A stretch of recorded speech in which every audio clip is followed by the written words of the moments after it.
Hello and welcome to this week's podcast episode. I am currently up at my parents' place in Echuca. If you are watching this on YouTube, then you will obviously know that the background is different. And it has been a week. It has been a week. We came and Hunter was actually, my eldest was really sick for a few days, and obviously no parent wants their child to be sick. So that was really, really hard for us. And he's now better, but it's really brought up some stuff for me, which is kind of perfect timing given the episode that I am recording right now. And parenting, parenting, especially for those of us who have trauma, is one of life's greatest tests. And it's a ride. It's a real fucking ride. Parenting itself is, you know, and there is so much that is out of your control, so many unknowns, so many gurus, so many people that are quick to shame us for doing something wrong, so many parenting experts. Like, there's just, you know, parenting, I feel like there are so many avenues that can bring up more guilt or shame or worry or fear than there needs to be. At the core of it, we have these little humans who just want and need to be loved. And you are doing the best you can. I'm doing the best I can with what I've got, knowing that it is absolutely not always perfect. Like, absolutely not. Parenting has stretched me in ways that I never anticipated. And it has also been the biggest mirror for me, a huge mirror. There are moments where I'm like, wow, both seeing, my upbringing brought in, seeing things about myself that I don't like, seeing my reactions. It can be a lot. It has shown me more sides of me that I don't necessarily enjoy or like. And yet it has also allowed me to embrace my imperfections more than ever before. Before I really dive into this, I want to rewind my life and take you back 5 or 6 years. When I first started my first 6 month group coaching program, I had 17 people join. And yes, I remember them all, and it was amazing. At the end of that 6 months, I then created a smaller group for those who wanted to continue working with me. At one point during that, when everybody had said yes, we were sitting in one of our calls, and I remember sitting there going, I find it really interesting that everybody in this container is a mum except for me. Because at that stage, I didn't have any children.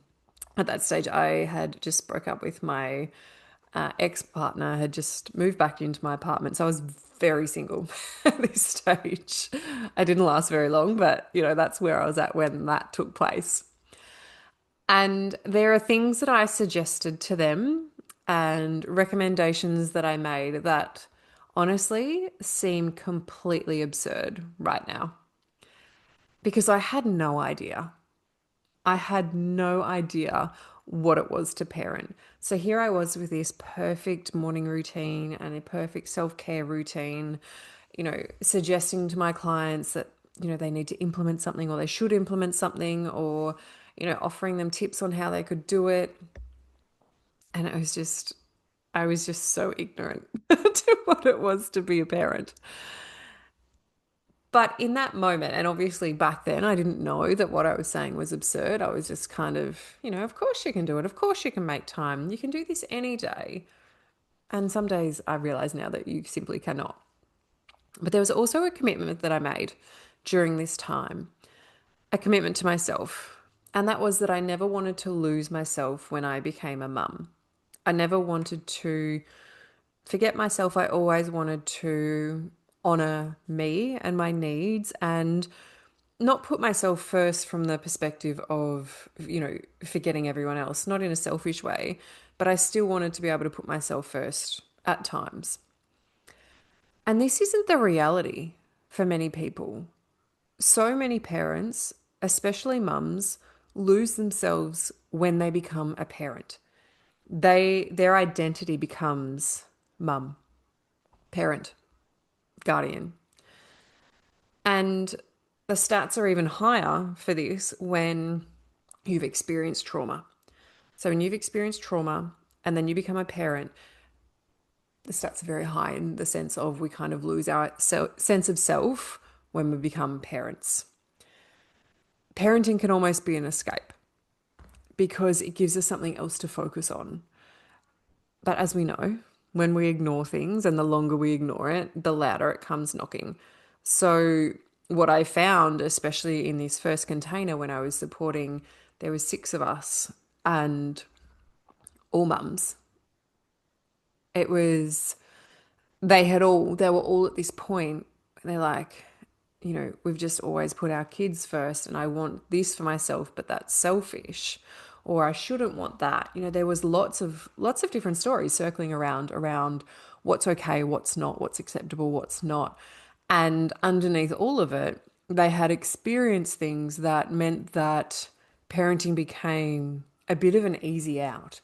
When you're too busy with kids, it's very easy not to prioritize yourself, not to look at what needs to be looked at. And also, potentially, be a little bit ignorant or avoidant of the patterns or the behaviors that aren't serving and supporting you, but really need to be looked at. And that has been a really big part of the work that I do, helping my clients figure out who they actually are, to find themselves, to live for themselves, to put themselves first, while also still being a present parent. And there's a myth out there that if you put yourself first, you can't be a good parent or you can't be a present parent. And I honestly think that is such bullshit. You can do both.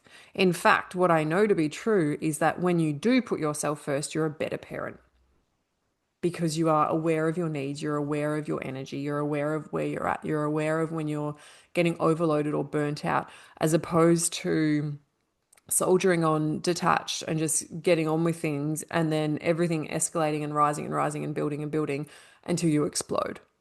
Right? So when you prioritize yourself, you are a better parent. And of course, we are molded by our experiences. So our upbringing, more often than not, unless you have done a lot of healing and a lot of self-awareness work, of course, your experience and how you were brought up will also mold how you are, how you parent, the things that you do. And if you are brought up in a home where you're not taught to prioritize yourself, or, you know, I'm trying to think of an example. Let's say you come from like a farming family. It might be that the dad gets up very early, goes to work, while the mum stays home and, looks after the house and the kids and that kind of stuff. Neither of those parents are prioritizing themselves. It's work. If you grew up in a household where both parents work full time, similar thing. They're not prioritizing themselves because they're at work all the time. And I'm not saying you can't work and I'm not saying that you don't be a farmer or anything like that, but it's just depending on what the beliefs are that are passed down to you will of course impact how you parent. Then as we, move through life and we're trying to be the best parent that we can and, you know, just give our kids a great life, if you've started your healing journey and done a lot of self-awareness work, you will know that there are certain things that you don't want your kids to feel or your kids to do. And then we add in this layer of complexity with judgment, criticism, keyboard warriors, and the parenting experts out there who tell us how we should parent. And I know this for a fact because it is true for me. So many of us carry or develop this sense of shame or worry or fear that we're not doing it right, that we're not parenting right, that the things that we do or what we say or how we react or how we feel isn't right. And there is no right way of parenting. We all, well, not all, but most people, I believe, we do the best that we can, right? We do the best that we can. And there are two things that kind of give me comfort in the moments where I know that I fuck up, right? Because I do fuck up. As I said, we're away at the moment. My eldest has been sick. My youngest is like fine. So he's like, let's rock and roll. And then my eldest gets his energy back and he's got 3 days of built up energy. And it's like, oh my God, like I can get reactive. And that's, one of my biggest downfalls. Or not downfalls, but I know that it's one of the biggest things for me that I'm not a reactive person. But when I parent, I can be really reactive and it kind of scares me, if I'm honest. Not in a violent way, but just, it's like, wow, I didn't know that that existed within me. But of course it does. And of course it does. Look at what I've been through. As I said, there are two things that kind of give me comfort or maybe give me some compassion and forgiveness when I'm not being the best parent. One is, I don't think it's controversial, but I know that not everyone will agree with it. I'm sure, anytime we talk about parenting, there are always people who judge us. A good friend of mine used to have a parenting membership, and she stopped partly because she was just sick of all of the people that judged her. She goes, it was just exhausting. But one of the things is I heard someone say, we all fuck up in some way. We all fuck up in some way. And someone else said, we're all bound to, mess up our kids in some way. And maybe that's true. Hopefully not too bad. But we obviously know, and I know because I've been doing this work, that there are things that we're going to need to work through when we're older. And this other quote that I heard recently, and I can't remember who said it. So if you know who said it, please give me, let me know so I can give a shout out to them. But I fucking loved it. And she said, I never had mum guilt because I know I've never tried to intentionally harm my child. I've never had mum guilt because I know I've never tried to intentionally harm my child. And when I first heard that, I was like, oh my God, yes, yes, I have never tried to intentionally harm my child. For me, a lot of my mum guilt is around, I had just quit my job to go full time in my business and found out very shortly after that we were pregnant. And so I worked a lot. You run a small business and you have to. And I love what I do. And there's a part of me sometimes it's like, should I not love what I do? Should I want to be a parent more? Do I want to, should the shoulds come through because of what everybody else says? And it's ridiculous, right? There is no one way to parent or to live. And that hearing that statement, I'm like, yes, yes. The other thing that gives me solace is that I always try to, and I not try to, I will always mend any friction between me and my kids. If something goes wrong, I will always make a conscious effort to end it. It's not up to them to fix anything. It's up to me. I'm the parent, right? And hearing that, as I said, like hearing that quote, oh, I was so stoked for them. It's like, yes, I love that that is your life and I love that that is your reality. As I said, I have had mum guilt and I still do. So it's not my experience, but that just gave me this gentle reminder that I'm not doing anything to intentionally harm my kids. I probably will at some stage. And if I'm honest, I probably already have. I've probably done things or said things that have made them question or doubt themselves. And because I'm so self aware, I probably hyper analyze different things that they say or do or how they respond, that kind of thing, because I know, I can read people really well. And it kills me. But I also know that I'm not perfect. I'm doing the best that I can. And I think I'm a really fucking good mum. I also know that I am a human and I have my own stuff going on. As I said earlier, one of the biggest things that I've noticed about myself is that I can be really reactive. I'm not a reactive person, but when I'm parenting, I can be really reactive. Usually, if there's conflict, I will withdraw or create space, or I'm very good at de escalating things.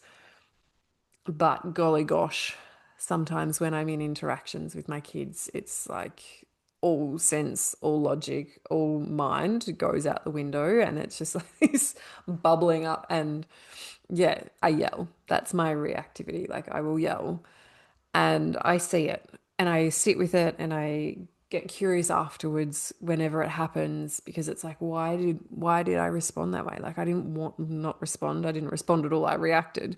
But why did I react that way? Like I didn't want to and I never want to react that way. And sometimes it's just out of my control. And I also sometimes laugh at those memes where it's, girl mums at the end of the day putting their face masks on, feeling really relaxed, or walking down the street with their girls that are just standing next to them. And the boy mums are like, the house is burning down, or they're like punching you in the face, or whatever. And I'm like, it is so relatable. It is so relatable for me. And again, I wouldn't change a thing, right? I wouldn't change a thing. Something that I'm super grateful for above being a mum because it's a miracle. If you are a parent, it is actually a miracle. When you look at the statistics and chance of conceiving, it's amazing. If you haven't been able to conceive and you've adopted or fostered, again, it's a miracle, it's a blessing.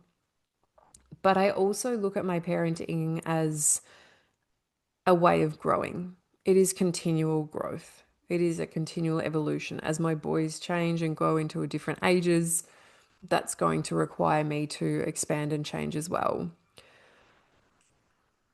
A way that I do that, again, as I said earlier, I get really curious. I get really curious with what I'm doing, how I'm reacting, how I'm responding, how our relationship feels, picking up on cues and that kind of thing. And I just know that I'm the best mum that I can be.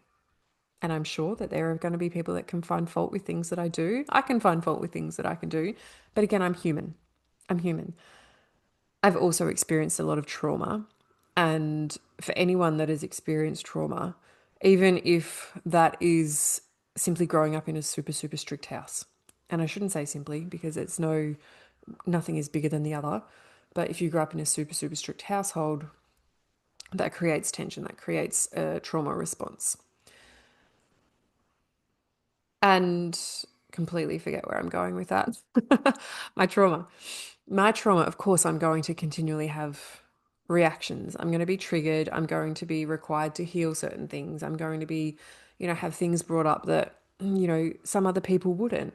But that's part of living and that's part of the commitment I made to myself to be the best version of myself, to prioritize myself, to put myself first. Something that I don't think we have enough of, or maybe I just haven't seen them, is spaces for parents to share openly and honestly. This episode is quite vulnerable for me. I feel like I'm laying a lot of my cards out on the table in the sense of admitting my flaws. In saying that, there are a lot of positives. There are a lot of positives about my kids and that kind of thing, but I'm letting you into the world that I'm not perfect. But I don't think there are enough spaces for us to share openly and honestly. I'm in a couple of like Facebook groups for mums, and mostly people are great, but no, maybe not mostly. Sometimes people are great, and sometimes people are horrible.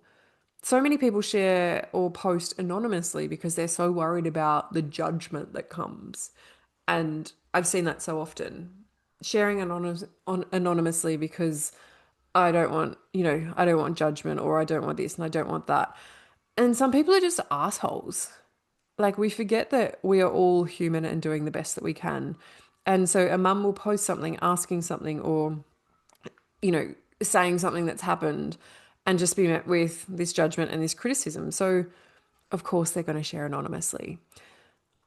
But what I want is a space where parents can come and share and be open and get supported and be coached and connect with other mums who are all just trying to do the best we can. This is why, drum roll, well, that works really well. Um, I'm set up. I have the wildest setup right now. I have the wildest setup trying to do this episode at my mum's. So that's worked well.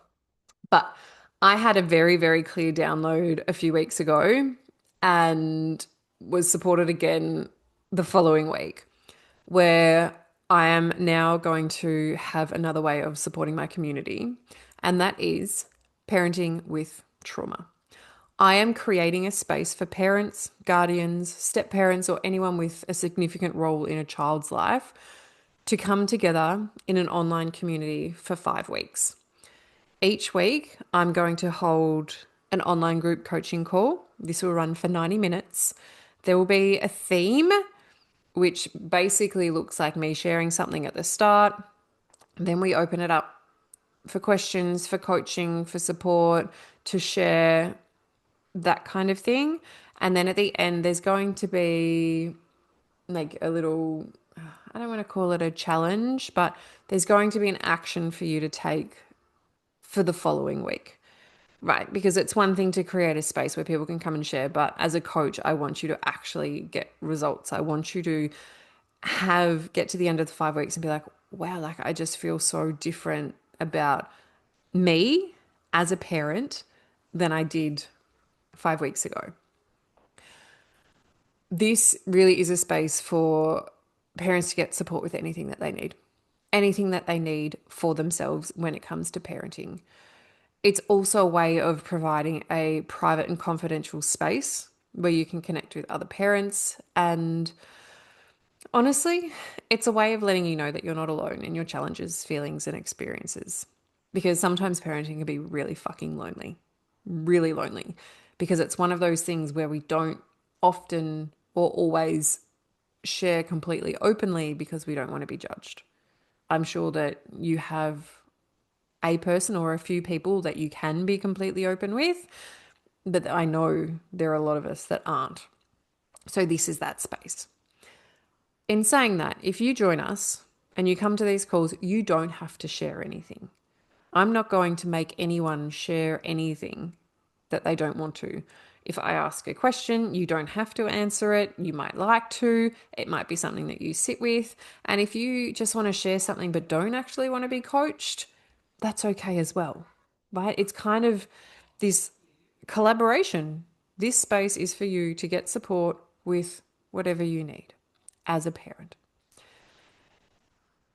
I also know that when I create group spaces, even coming to those calls and being on those calls is amazing. So much changes. So, 90-minute calls every week. They're going to be Monday evenings. We kick off on Monday, the 4th of May, so not too far away. There is also going to be a private online community. So, I have a portal, online membership, not a membership portal, but it's like a portal where you can do it on desktop or an app where we're going to connect with each other. So, if you want to post and get support between our calls during the week for those 5 weeks, that's your space to do it. Think of it as, again, like a really, really private, intimate Facebook group, but not on Facebook. There's not going to be any curriculum. Something that when this came through to me as a space that I wanted to create, I didn't want trainings, I didn't want modules, I didn't want videos and workbooks for you to complete between each calls because life as a parent is busy enough. Right? Yes, I could create a year's worth of content when it comes to parenting with trauma, but that isn't what this space is. This space is for you to be deeply supported and coached without extra training, without extra workbooks, without extra pressure. Right? So for 5 weeks, you are deeply held, deeply supported. There is going to be, as I said, support through the community portal during the week, and we have our calls on Monday nights. Think of this as an online support group for you. It's not parenting 101 or how to control your kids. This is about you and what you desire. It is a space for you to explore your internal landscape as a parent, to be supported, to ask questions you might not feel comfortable or safe asking anyone else. There are going to be times, I would imagine, where you ask a question that isn't actually related to parenting, but comes up because of an interaction that you've had with your kids or your family, right? It's not a replacement for therapy. It's a place for connection, community, and celebration. So if you're a parent, you deserve to be celebrated. It is the hardest job on the planet. The most rewarding, but the hardest. Let me break down or just repeat everything that you need to know. It's 5 weeks. Kicks off Monday, the 4th of May. Calls every Monday night from the 4th of May from 7:30 till 9 p.m. So the kids are in bed, maybe, depending on how old they are. It's after dinner. There is an online community for you to get support. It is completely private and confidential. There will be replays from the calls, again, only for those who are in this container. And it is a space for you to be held, supported, and seen. The cost for all of this is $379. This is the first time I've run this space, open the container like this, and I want this to be accessible. I want it to be a no-brainer where you're like, yes, this is me. I want support. I want to be coached for 5 weeks, $379. It won't ever be this price again. I know that. I know that this is, the most, I want to say cheapest, but I don't want to use that word, the cheapest it will ever be, right? Because it is the first time I've done it. So $379 or 3 fortnightly payments for $130. If you are a parent who has experienced trauma and you really want a space where you can ask whatever you want without judgment, without criticism, without worrying about your mum or dad finding out, this is the place for you. If this is something that you are interested in, you can sign up to the waitlist now. The link is in the show notes below. Very soon, as in the next couple of days, the sales page and all of the information will be posted online for anyone to join. But if you are on the waitlist, you will be the first to know. You will also get $50 off if you sign up within the first 48 hours of it going live. And don't worry, you'll get notification of when that goes live. And there are also 5 other incredible bonuses that are on offer.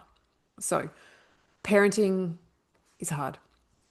Parenting is amazing, but it can be really hard.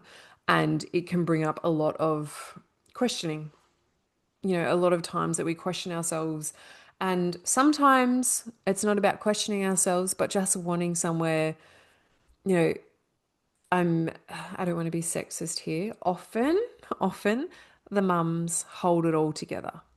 Often the mums are the ones that carry the mental load of the house and any challenges that arise. And you're the ones that hold it together for everybody else. You're the support person. This is your opportunity to be held by someone else. So even if you're like, oh my God, I just have so much going on and I just need an escape or somewhere to debrief and vent and let go of all of this, parenting with trauma is that space. So as I said, if you are interested, and the waitlist is no obligation. If you join the waitlist or sign up for the waitlist, you're not obligated to join the program, right? It's just an opportunity to be the first to know, get a discount and get access to other offers. So again, waitlist link in the show notes below. Parenting is a ride, but please know that if you want some support, it is coming on the 4th of May. And also, I'd love to have you in there. I'd love to have you in there. And really, I'm just really excited to have a space where we can come together and kind of air all out, not air all our dirty laundry, but kind of, you know? If you have any questions, please reach out to me. But thank you so much for listening, and I can't wait to talk to you soon.